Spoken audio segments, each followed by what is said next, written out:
அஸ்ஸலாமு அலைக்கும்.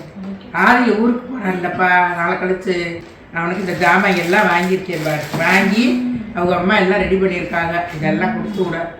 இப்போ இது மஞ்சத்தூள், இது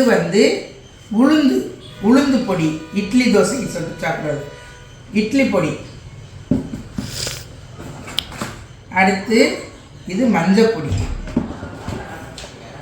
இது மல்லிப்பொடி, இது பட்டை கிராம்பு ஏலக்காய் அரைச்ச பொடி, இது பட்டை கிராம்பு முழுசு, இது சீரகப்பொடி, இது மிளகாய் பொடி, இது சாம்பார் பொடி. எல்லாமே தயார் பண்ணி ரெடி பண்ணி வச்சுருக்கோம். இனிமேல் பேக்கிங் பண்ண போகும்போது எல்லாத்துக்கும் பேர் எழுதி பேப்பரில் ஒட்டி கொடுப்போம். இது முருங்கைக்கீரை பொடி அரைச்சிருக்கேம்மா. இந்த பொடி ரொம்ப நல்லது உடம்புக்கு. அதனால் இது சோறில் போட்டு சாப்பிட்லாம். ஒரு ஸ்பூனை போட்டு ஒரு டம்ளர் தண்ணி ஊற்றி நல்லா கொதிக்க விட்டு நல்லெண்ணெய் ஊற்றி சாப்பிட்லாம். சோத்துக்கு சும்மா கூட எண்ணெய் பிடிக்காதவோ வெறும் பவுடர் கூட போட்டு சாப்பிட்லாம். இது ரொம்ப நல்லது. முருங்கை பொடி தின்னவன் வெறுங்கையோடு போவேன்னு சொல்லுவாங்க.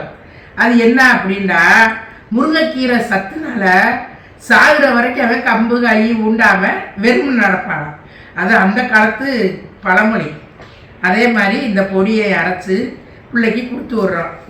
இது கனடா போகிறாரு, கனடாவில் படிக்கிறாரு. இப்போ வந்துட்டு லீவு முடிச்சுட்டு போகிறாரு. இது மண்ணா மிக்ஸு வீட்டிலே ரெடி கழுவி காய போட்டு அரைச்சி வச்சுருக்கேன். நீங்கள் பிள்ளைகளுக்கு கொடுத்து விட்றவங்க இந்த மாதிரி பொருள்களெல்லாம் வாங்கி கொடுத்து விட்டீங்கன்னா அதெல்லாம் ரொம்ப காசுங்க. இது நம்ம செஞ்சு கொடுத்து விட்டோம்னா அதுகளுக்கு நல்லா யூஸ்ஃபுல்லாக இருக்கும். இந்த பயிர் வகைகள் நல்லது.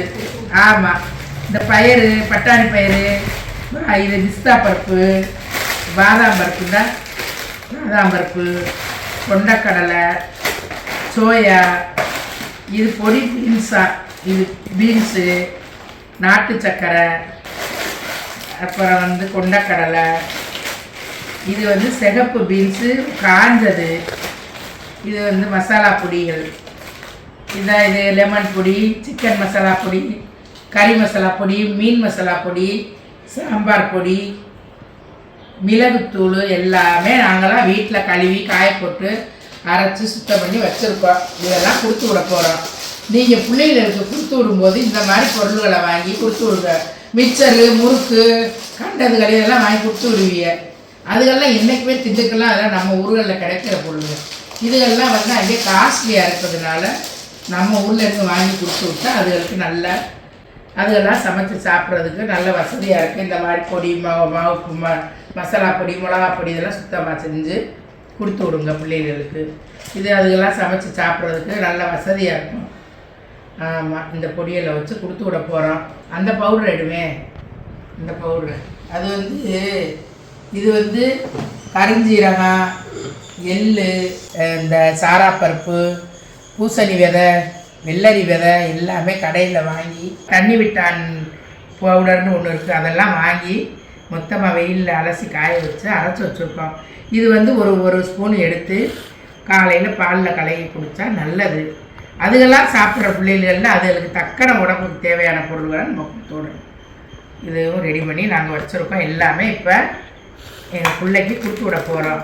இன்ஷால்லாம் நீங்களும் பிள்ளைகளுக்கு துபாயில், மலேசியாவில் இருக்கிற பிள்ளைகளுக்கு இதில் வாங்கி அனுப்புங்க. நல்லபடியாக இந்த மாதிரி கழுவி காய போட்டு சுத்தம் பண்ணி அனுப்புங்க. நம்ம இல்லாமல் அதுகெல்லாம் சாப்பிட்றதுனால இந்த பொருள்களை நம்ம ரெடி பண்ணி கொடுத்து விட்றோம். பிஸ்மில்லா இதெல்லாம் வச்சு நாங்கள் பேக் பண்ணி அனுப்ப போகிறோம். அஸ்ஸலாமு அலைக்கும்.